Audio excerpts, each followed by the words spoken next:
Morning, good afternoon, wherever you may be in your day. Thank you so much for thinking I have some expertise to lend to you. I know you have many choices where you can get information from, and I'm glad you trusted me with that choice. Okay, so thought we'd practice some of the behaviors we're talking about. Too often in faculty development, we have a tendency to just lecture to people about what we're doing and not actually model the behaviors we want to see. So I'm going to do a quick one-take video, just like I do for my classes, but for you all, on some things to think about when making videos. Okay. Don't spend your life doing this. This is not Hollywood quality movies we want to make. We want to make educational resources that seem real. I hate to break it to you, but you've all made mistakes in class in front of the students. Might as well do it here and give them a real, accurate show of who we are. Okay. Bad news aside, don't worry about being perfect. One take. Now, occasionally I have to do two takes, and I gotta tell you, it actually makes me really frustrated. You can tell when I start with the videos, because you're like, take two. I really do like to do this in one take. So don't worry about being perfect.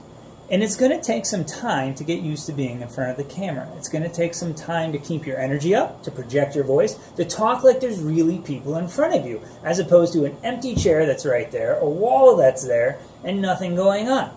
So it does take a little while to get used to. Don't worry, it will come. It'll get more natural, just like everything you do. Check your background.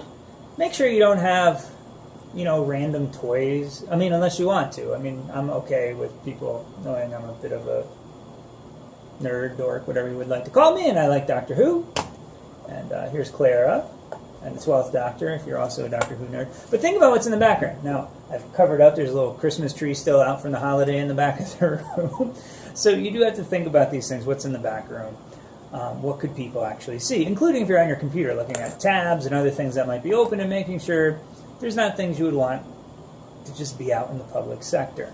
Even if it's not anything bad, but just something, And can you see where the shadowing is changing on me? I'm going to skip down to check your lighting and reflection. When I film at home, it took me a while to figure out the time of day I wanted to film, and I stack up these pillows on the end of my breakfast bar because it blocks the reflection on the board, and I get a nice clean video. But I notice when I'm changing like this, I'm changing the shadows a little bit. Hopefully it's not too annoying. I would actually find a new way to film, but I actually think this is nice to demo for you all. So that lighting reflection piece matters. So think about how you want to do that. And the other problem is we have an all-white board, and I'm wearing very dark colors. This is bad. I didn't think this through. I should be wearing something that's not so dark. You don't want to wear all dark or all white. Your skin looks weird, and the lighting and the focusing of the camera has a little bit of trouble with that. So think about that. If you want to seem like an authority figure, wear red. If you would like to seem welcoming to your students, wear green. And of course, what that means is Christmas time is both very authoritarian. They check. He knows when you're sleeping. He knows when you're awake. Very, little 1984. But also welcoming. Toys and little elves. So, there you have it. Oh, which brings me back. I'm not the best in the business for nothing, folks. Be yourself on these videos. I'm a goof. I do terrible jokes and puns, and I do the same thing in my videos. I found the students really didn't like if I cut them out. So be yourself. Try to be concise. I may not be accomplishing that right now. Ideally, your video should be 6 minutes or less. I find to cover a complete chemical concept, I'm a chemistry professor, it takes me about 12 minutes. I'm okay with that. My 50-minute lectures on video are about, on average, I've checked it out, 21 minutes. So that's not too bad. Students are saving some time. Now, of course, they're probably pausing and rewinding and rewatching parts. So maybe it works out to 50 minutes anyways, but at least the students are controlling that tempo and that pace. And if they're running late and they just want to get the basic concepts before they come to class, they can do it in half hour's less time. So that's a good thing. And I think I've covered everything here. I hope these things are helpful. My big advice would be try a few different things, see what you like. Realize it's going to be a little bit frustrating to get used to the technology and what kind of tripod you want. Do you want to shoot with your camera? Do you want to use Screencast-O-Matic? Or do you want to invest in something high-tech like Camtasia and put voiceover music and all kinds of things and go Hollywood style? But just hang in there. Try it out. Give it a shot.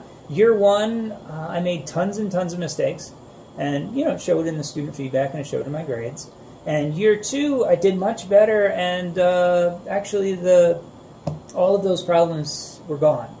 So and I had played with it before, so it was really kind of like year 3. So it's going to take a little while to get good. And I've talked to colleagues, a lot of them, the first year goes disastrous, and half of them quit, and half of them stick with it. And all the ones that stuck with it, they said year 2 went really well, and in many cases, better than their traditional class. So that's my advice. Thank you so much for your time and energy and good spirits, and have a wonderful rest of your day.